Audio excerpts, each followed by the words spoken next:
welcome to Mr. Randy's Wine and Spirits. I am Mr. Randy, and today we're going to be doing another episode of a final review.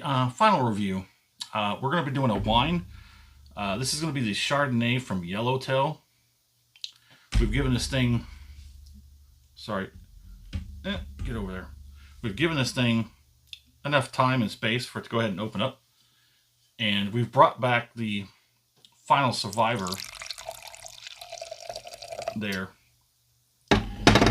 If you don't know the story, there were casualties. I had a nice wine glass set.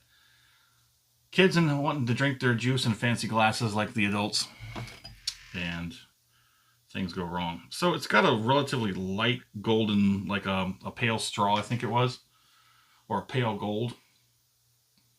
So now we're back here with the second but final review. The fullness of this is actually, the nose has actually gotten better. So the time and space has actually helped that nose become a little bit better. It is sweet.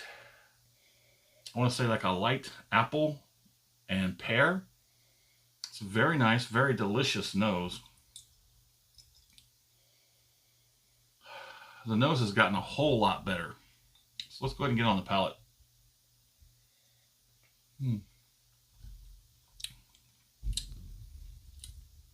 The palate is definitely falling flat right up front.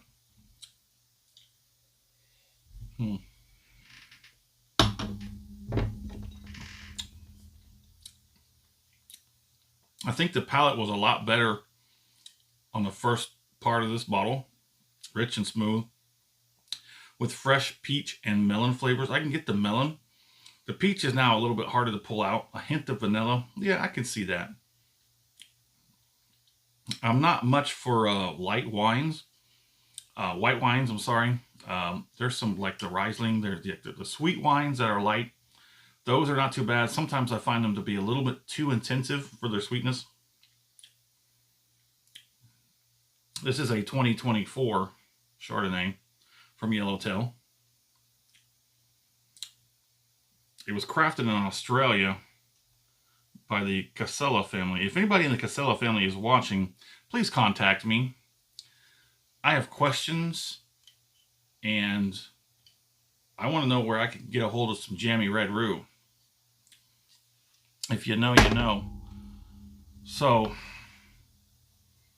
when it comes to the wine, as well as sake, there's no reason for doing a third part of the review called the Final Pour.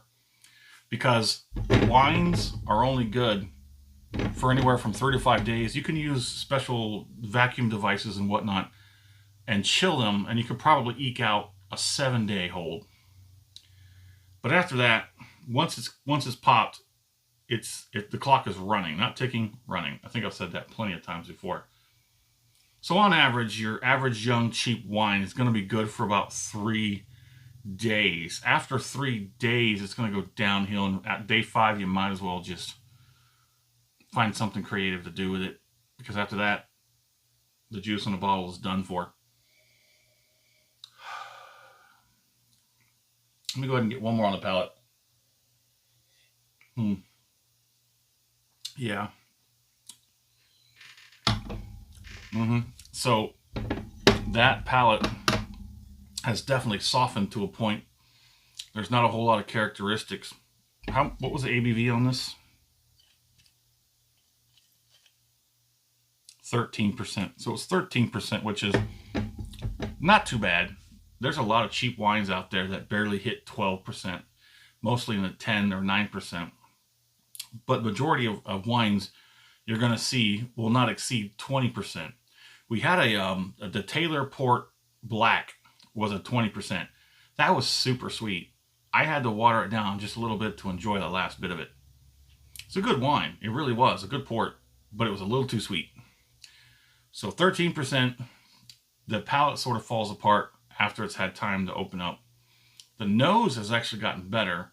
That's unfortunate. I wish the nose would have been this well on the first few pours.